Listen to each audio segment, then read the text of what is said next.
धन्यन बाबा दीप सिंह जी। बारिश हल्की हल्की हो रही थी। सड़क पर दबी दबी रोशनी थी। इसी मौसम में अनाया अपने घर की ओर तेजी से चल रही थी, हाथ में पुराना छाता और दिल में ढेर सारे सवाल, क्योंकि आज 3 साल बाद उसे यही जगह देखनी थी जहाँ उसकी दुनिया बदली थी। उस जगह का नाम था लाल पुल। लोगों के लिए एक साधारण पुल, पर अनाया के लिए एक ऐसी याद जो हर रात उसकी नींद ले जाती थी। उन दिनों अनाया कॉलेज में नहीं थी और थोड़ी चुप चुप और थोड़ी डरपोक, थोड़ी अकेली सी रहती थी। एक दिन नोट्स गिर गए और कोई धीरे से बोला, ये आपके हैं? गिर गए थे। अद्वैत था, काली आंखें, हल्की मुस्कान और बेहद सादा लड़का। उसी दिन से वो दोनों रोज़ मिलने लगे। पहली बस बातें हुई, फिर जान पहचान, फिर दोस्ती और फिर वो खामोश रिश्ता। ते दोनों ने मोहब्बत कहा ना दोस्ती, पर महसूस सब करते थे। लाल पुल पर रोज़ शाम को दोनों मिलते थे। आदित्य वहाँ बैठकर उसे कहानियाँ सुनाता और अनाया हंसते हंसते पूछती, तुम हर चीज़ में इतनी खूबसूरती कैसे ढूंढ लेते हो? आदित्य मुस्कुराकर कहता, क्योंकि मेरे पास एक वजह है, तुम। अनाया पल भर को चुप हो गई, पर उसके चेहरे पर हल्की लाली आ जाती, वो लाली जिसे आदित्य दुनिया की सबसे खूबसूरत चीज़ मानता था। कॉलेज ख़त्म होने वाला था। आदित्य ने सोचा, आज अनाया को सब बता दूं। उधर अनाया ने भी तय किया, आज मैं कह दूंगी कि मेरा दिल उसी का है। दोनों तैयार होकर पूरी उम्मीदों के साथ पुल पर पहुंचे, पर आदित्य नहीं आया।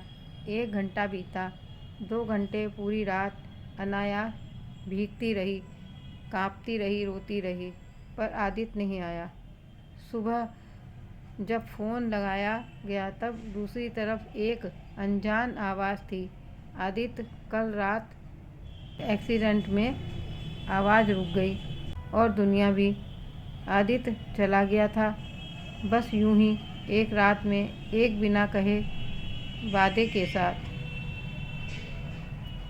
आज 3 साल बाद अनाया उसी पुल पर खड़ी थी।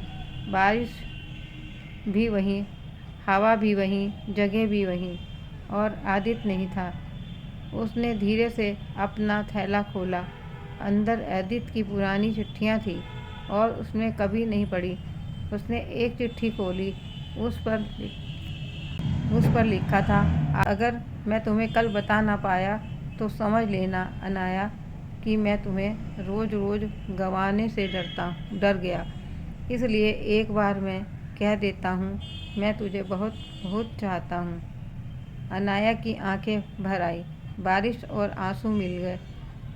वो धीरे से बोली, तुमने कहा था ना, सुंदरता हर जगह होती है। तो सुनो आदित्य, मेरी ज़िंदगी की सबसे सुंदर चीज़ तुम ही थे। पूरी रात वो पुल पर बैठी रही, आदित्य की चिट्ठियाँ पढ़ती रही, और पहली बार 3 साल बाद तो रोई नहीं, क्योंकि आज उसे महसूस हुआ, आदित्य कभी गया ही नहीं। वह उसी के खामोशियों में था, उसी की सांसों में था, उसी पुल की हवा में था। कहते हैं कुछ लोग हमें छोड़ जाते हैं, पर उनका प्यार कभी नहीं जाता। अनाया उठी, चिट्ठियों को सीने से लगाया और मुस्कुरा कर बोली, जहाँ भी हो खुश रहना, मैं अब ठीक हूँ। और ये कहकर वो धीरे धीरे बारिश में खो गई, जैसे उसकी ज़िंदगी का सबसे दर्द भरा और सबसे खूबसूरत हिस्सा उसी पुल पर रह गया हो। अगर आपको हमारी कहानी पसंद आई हो, लाइक कमेंट ज़रूर करें। धन्यवाद।